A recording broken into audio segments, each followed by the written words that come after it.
Bom dia, excelentíssima Presidente da Subcomissão, excelentíssima Senhora Deputada, excelentíssimos Senhores Deputados, excelentíssimas e excelentíssimos colegas oradores. Em nome do CEF, quero agradecer a oportunidade de podermos falar um pouco sobre o fenómeno do tráfico em tempos de pandemia.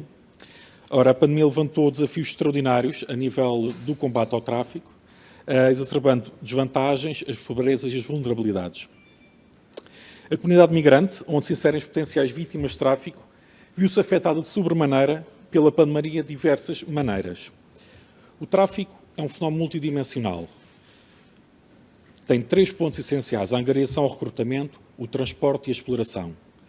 Sendo que a exploração é o ponto essencial do combate ao tráfico e é o ponto onde o CEF tem feito um maior trabalho, tanto a nível de sinalização das vítimas, como a nível de securitário, a nível da perseguição dos crimes, a nível da perseguição dos exploradores. Ora, Portugal é um país de origem, é um país de trânsito e é um país de destino. A atividade do CEF centra-se principalmente nos dois últimos pontos, no trânsito e no destino. Ora, com o fecho das fronteiras, devido à pandemia, todas as situações em que Portugal era país de trânsito, estou a falar de situações de aeroporto, diminuíram ou reduziram significativamente.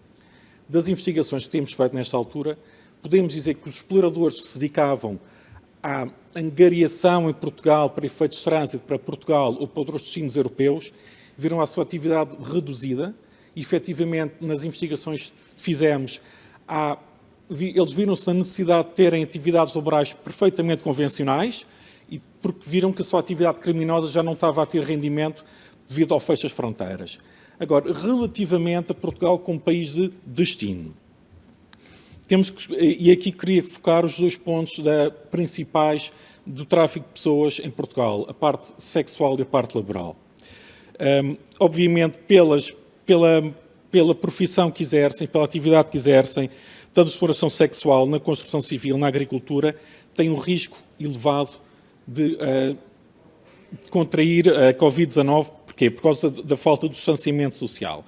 Não obstante, o fecho das fronteiras em 2020 e 2021, o setor primário português continua a lucrar. Não há conhecimento que tenha diminuído a produção, principalmente no setor agrícola.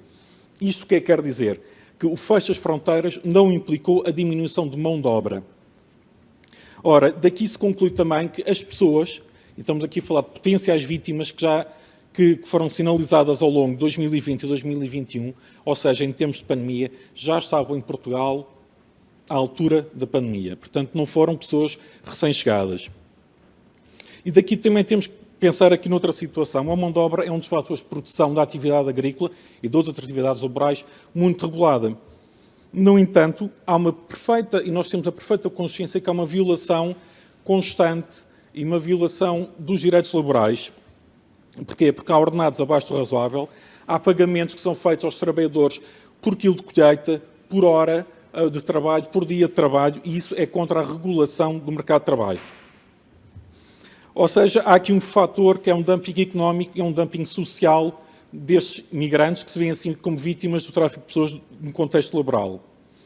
Esta desregulação da mão de obra é baseada no facto dos imigrantes entrarem principalmente sem o visto adequado à atividade profissional que vão exercer. E esta situação desta desregulação só potencia as situações de exploração laboral. Das várias investigações do CEF, constata-se que os empregadores iniciam um processo de regularização dos imigrantes para assim poderem dizer às atividades e às autoridades que as pessoas não estão em situação ilegal e que têm um processo de regularização em curso. Não obstante, nestas situações, na maioria das situações em contexto laboral do setor agrícola, vemos que as pessoas muitas vezes ou não sabem que têm um processo de legalização em curso, ou então sabendo, sujeitam-se a pagamentos abaixo do ordenado convencionado, sujeitam-se ao pagamento do seu alojamento, sujeitam-se ao pagamento da alimentação, sujeitam-se a situações em que, passado meses de trabalho, ainda têm que pagar ao explorador, ao recrutador, à entidade patronal. E estamos normalmente aqui a falar de entidades patronais que são a meio de escala, isto é, são recrutadores de mão de obra e que os põem a trabalhar para explorações agrícolas. Ora, nós aqui temos então uma situação que é um movimento contínuo da exploração do imigrante. e potencial vítima. Temos assim, há um endividamento da pessoa no local de origem, para poder vir para Portugal, para poder vir para a Europa, que se sujeita então a situações de exploração laboral, que se sujeita a situações em que é vítima destes exploradores que mais nada fazem que é conseguir angariar pessoas nos países de origem com muito poucas condições económicas para virem para Portugal, para sujeitarem isto. E depois há aqui uma deslocalização da pobreza, porque afinal estes migrantes que se tornam vítimas já vivem em condições muito mais nos países de origem, sujeitam-se a estas condições, então há uma duplicação, uma deslocalização destas situações. E é isso que nós temos todos que fazer um esforço para combater. Por outro lado, do ponto de vista securitário, temos de ter a noção que a violação dos direitos laborais não é em si um crime, é um indício da prática do tráfico de pessoas, que é analisado em situação de combate, em situação de investigação, mas não é o tucur um crime, a investigação de crime de tráfico de pessoas. O CEF temos então partilhado funções com as várias instituições com que nós trabalhamos, tanto a nível da rede de apoio, a nível de vítimas sinalizadas. Tentamos sempre que possível que as pessoas tomem consciência da sua consciência como vítima, porque isto é um conceito muito difícil para pessoas de outros meios sociais.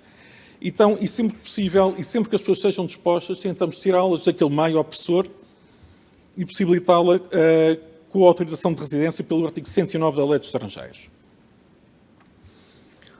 Efetivamente, há uma diminuição de cerca de 30% do número de vítimas sinalizadas e de inquéritos realizados sobre esta temática pelo CEF. No entanto, temos aqui duas dimensões que nós temos de trabalhar. A dimensão humanitária e a dimensão securitária.